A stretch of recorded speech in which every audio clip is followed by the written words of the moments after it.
what impact has feminism had on adult education?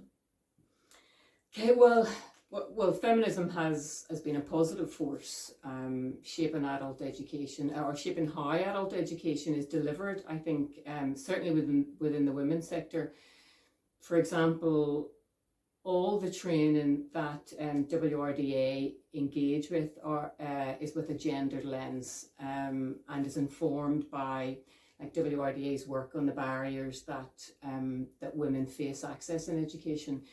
And that includes approaches designed to address these. So, for example, in light of a lot of women citing no confidence as a barrier, a lot of the training that we would do would work on sharing life experiences rather than any kind of necessity to have formal background in training or qualifications to get onto the training. And participants are encouraged to reflect upon their own knowledge and experience. Additionally, I think feminism has meant that when you're thinking about training, your model is one of flexible delivery. So, and that can be applied to the duration for how long it runs, the timing, the location, and the training methods. So you're always thinking of what barriers women specifically bring to the training. So we could include things like options for mornings or afternoons, or starting after kids have been dropped to school, finishing courses earlier, and could even be evening or weekends. And this can always take account into childcare, or of childcare needs rather, which is one of the biggest barriers for women.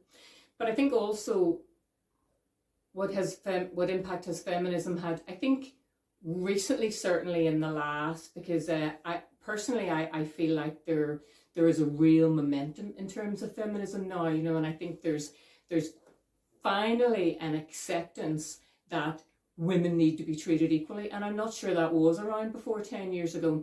And I think because of that now, a lot more women are signing up for courses or challenging themselves, and are kind of where maybe they would have thought beforehand, well, maybe not me. Now, actually, they're putting themselves forward and saying, well, actually, this is something that it's one of my rights. So I think, hard to quantify, but I think it's all very good. I think the movement will help to address the inequalities, definitely, and kind of, help level the playing field. Tell us about the origin of the Community Facilitators Programme. Okay, so the Community Facilitator Programme started in 1995, I believe, so nearly 30 years ago, long before my time. But it was set up to upskill women from marginalised and disadvantaged communities, to tackle the inequalities that they were facing. So even way back then, a community development approach, which I think was, it was really ahead of its time. So in essence, it's a capacity building programme that is aimed at upskilling women many of whom have had maybe a negative experience of formal education, but have a lifetime of rich experience that they need, that would be good to share. So early research told us, I think, that these are the very women that needed to be involved, that needed to be working within their own communities to help other women. And by training women as community facilitators, it increases the level of education that is available to disadvantaged women. It increases the employability of all of the people that take part, but it's also a capacity building, so it increases the community infrastructure, because all of the women who take part in the programme then make a commitment to to take their skills back into the community and for the benefit of local women. So, it's a win-win, really. The women are trained as community facilitators, and then they take those skills back and roll them out for local women.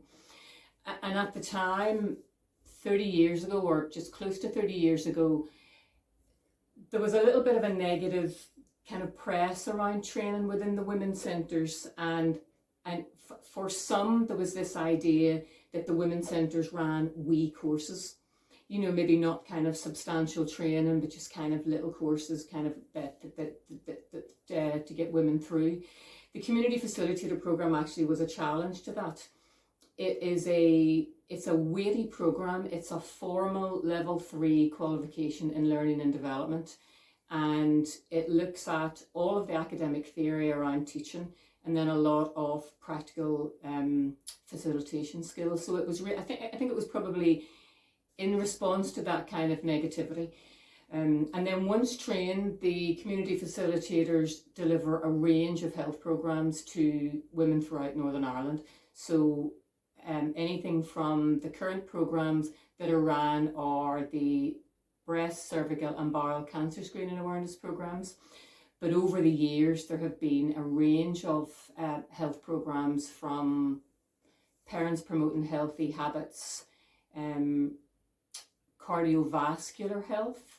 There has been alcohol, counting the costs. There have been programs on women's health and the menopause, so a whole big range of health programs. And we train the community facilitators to have a facilitated dialogue approach. And what that means is, rather than going and just delivering a lot of information, they provide information, but they also allow people to express their fears and to ask questions and to have their voices heard, really. And that kind of peer-to-peer education, that's known as peer education, that model, we understand, just gives a much deeper engagement. And then as a result of that, I think the community facilitators are viewed as kind of as role models, or certainly as credible sources of information. You know, they're seen as having an awareness of local issues because they're from the community and they've been through the same experiences. And then naturally, all of our programs are delivered in women-friendly environments, you know, that are local, supportive, accessible, inclusive. And we provide like bespoke sessions also to all groups with additional needs regionally as well. So we tailor the groups for whoever's in front of us. What is the adult education landscape like at the moment? Okay, I think I would have to say that the adult learning landscape at the minute is pretty fragmented in Northern Ireland, and very poorly funded. And I think probably from 2008, in fact, it has had its funding cut almost year upon year. Northern Ireland is almost unlike any other part of the UK as well, in that there is no statutory body responsible for adult learning. So for example, in Ireland, you have an organisation called AINTOS, which is the National Adult Learning Organisation, advocating for the right of all adults in Ireland to quality lifelong learning.